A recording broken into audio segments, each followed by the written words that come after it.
تپوس کوي ویره کومې زنانه څه خیز وي یا نفاس وي د هغه والا لاسونه څه دي دا پلید او ګنده دي نو بیا هغه سره څه خوراک څښاک وغیره دا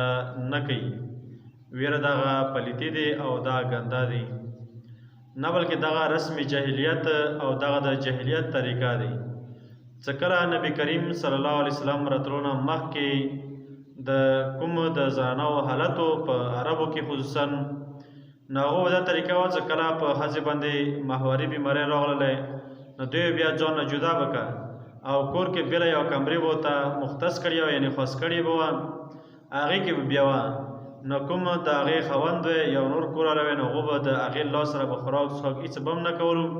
نو هغه شانتې به د حیواناتو په شانتې به سلوک ورسره کول او بیا به چوک ورپورې نږدې کېدلو به نه خو وروڼو دا طریقه چې د جاهلیت طریقه دی چې کله نبي کریم صلی الله علیه وسلم راغلل نو بیا د ښځو له حقوقو نبي کریم صلی الله علیه وسلم بیان کړو چې کله د هغو کومه د